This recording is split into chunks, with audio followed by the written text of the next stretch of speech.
So I knew this guy for a while, right? He played basketball with my brother when they became brothers and never looked back. He used to come over what seemed like all the time. And not only would he hang out with my brother, but they always brought me along too. And for a boy who was little, it was the coolest thing because I had two brothers, bro. And we would just mess around, play games, play basketball, especially basketball. I mean, it was all of our favorite sports. How could it not be? And then as time went on, I would see this kid more and more. And that's why he became a brother to me, just like he did to my own blood. I always looked up to him. He was so nice to everyone, insane at basketball, and he was so goofy, bro. He turned the worst days into a blast just by looking at his smile. But he ain't really close to us. So just as he came my brother with time, he also stopped showing up as much to the point where we didn't see him for like about 3 years. So we get a call one week, both his and my brother's freshman years of college, and it's his aunt saying that they're gonna be with us for the holidays this year. And we all got so happy because he was everybody's favorite, and it felt like forever since we seen him. So we was all just impatiently waiting for it to hit the holiday season just to see our brother. And as the season got closer and closer, the waiting felt even longer till there was no more wait. We got the call from auntie. We was finally gonna see our bro, but he would not be seeing us. Some hours earlier, she called us saying that he got shot 10 hours away through the door to his college dorm room. No one seen it coming. His family was racing down, trying to see him before he passed, but they didn't get to see him. In hours, he was just gone. Sometime later, we all at his funeral, and it's just a big turnout. Packed out a whole mega church. I ain't never seen this many people come together, but that's just how many people this boy's light shined through. But even with all that light, the day was dark, and it got harder as the day went on. We all lined up to pay our final respects. It was going how it usually did, but after the last of us was going to wait for the family, all we could hear was his mother and sisters crying, echoing through the hall. Just let them see their baby, their brother, just one last time. And we watched as these workers pulled him off and put him out in the hall with us. That boy was my big cousin, and that's the last time I seen him, in a casket. Having him growing up was an amazing thing, but now I'm older than he ever was, than he ever got to be. And I still wish I could hear him laugh or just see him smile one more time. I don't even know if I'm allowed to still feel sad about him being gone. Because everything and everybody, they just say, move on. It's all going to be okay. Everything going to be better. But how can we say that? The first time I lost somebody was my grandma back in 4th grade. I was just at her house for Thanksgiving, and then later that same week, she was gone. The same woman who helped raise me while my parents were busy getting money to provide, I watched as she was dying in her hospital bed, wishing she would just be gone instead of staying in pain. And that same night, her wish was granted. Then here we all were, later that week at the funeral, telling Grandpa it's all going to be okay. Nobody saw or heard from Grandpa for half a year after that, till he was found dead in his room. He locked himself in his house, wouldn't respond to anybody. Mail just piling up at the door. But he was doing that before he died, so we didn't know something was up. Until lo and behold, the smell comes out and the body get found, boom, now both my grandparents are gone. And instead of telling the husband it's going to be okay, I'm telling the daughters, the sons, and all the countless other grandchildren that got left behind and the people I'd never even met, but told me so much about my grandparents that for some reason I never would have known had they not died. We found comfort in each other, and it really made things feel like they was all going to be good. Then a year later is when that cousin I was just talking about dropped. And a year after that was an aunt. I had another year, and I'm a pallbearer for my other grandpa, who ain't talk much, but he loved to talk to me because we both love NASCAR. And while his mind deteriorated with age and illness, his love for the sport never died. And we will always talk about it. And although he was able to beat cancer countless times, he got COVID once, and that's what finally took him out. See, other than my cousin, the things all those I had lost up to that point had in common were that they were old and ill. But my cousin was taken.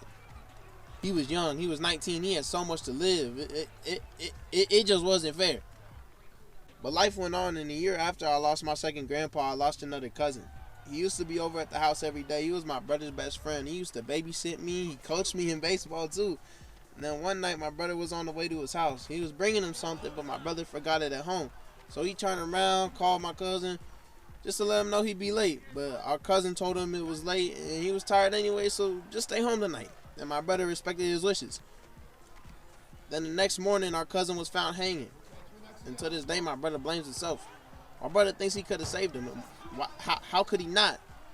I mean, what would anyone think knowing that they were supposed to be there and the one moment they was gone, their building best friend just did something to themselves that left them unable to do anything for eternity. A few days after he was found dead, we went with our aunt and uncle to look at the place the body was found. And in that moment, that was the first time I ever felt the weight of silence. Less than a year later, our little cousin did the same thing.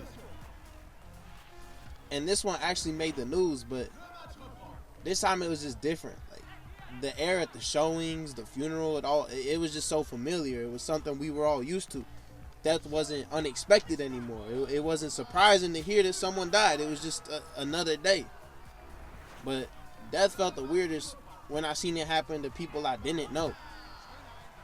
Like, there was a time a car crashed into a tree in my yard and every passenger made it out unscathed. But the driver was hurt. He was in a lot of pain. He was stuck, crying, begging for help. We all waited for an ambulance to come.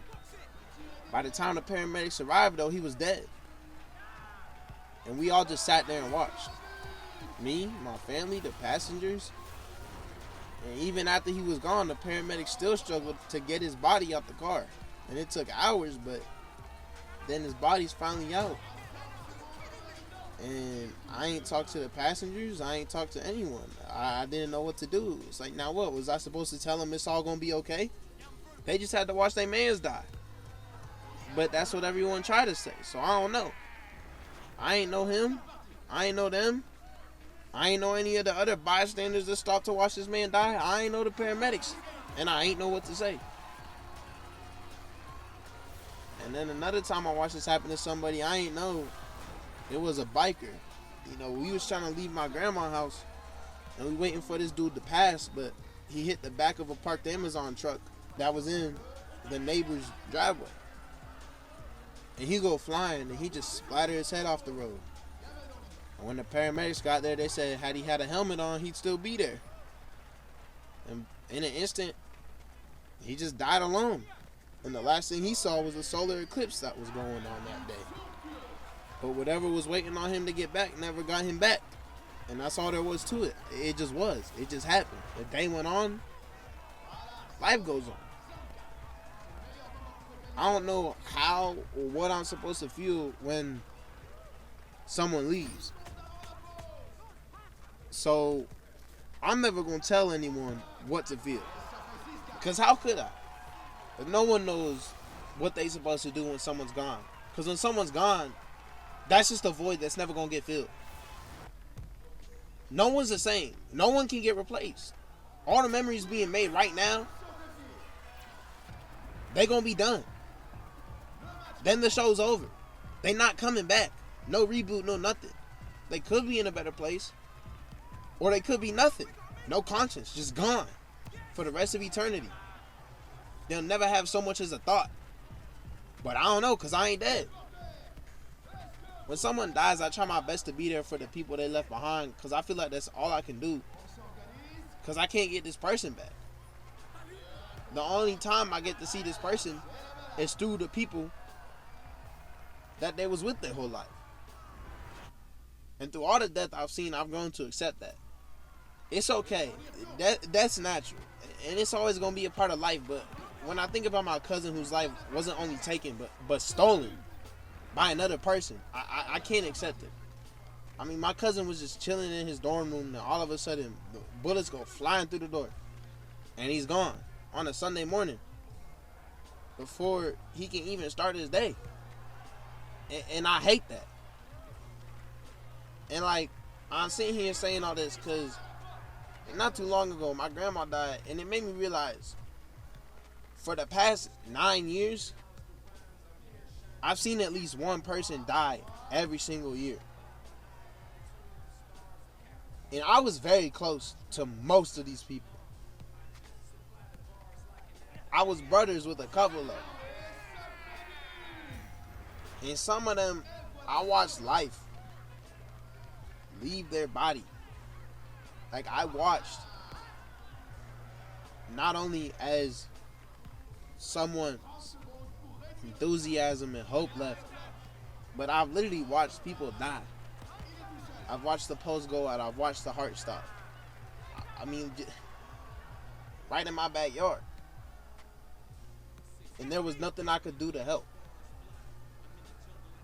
Every time a death happened, it's just a reminder of the clock that we got on our lives.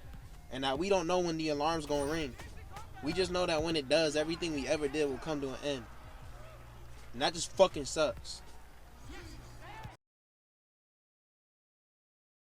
I pause that rewind like the VHS. I want that divine heart beating in her chest. She's so sublime, I might need a rest, need a vest, needing less BS. I wait for the chime when I get your text. Optimus Prime, so for the hell of it, we'll go and drive up to the president and tell him that we're gonna rule the US. Screw it, I'm spirited away when I'm in the interface. Wanna take you to my room and show you where to sit and lay. You said you didn't like anime. Well, we about to make a fan today. Now this a holiday. Polly in my pocket, well she probably got a lot to say. Take her out and take you out to dinner while I contemplate how you didn't bring a wallet. Well, neither did I. Either way we ate, must escape, yeah. We're all gonna die someday, so just in case, will you kiss me? If I go, would you miss me, huh?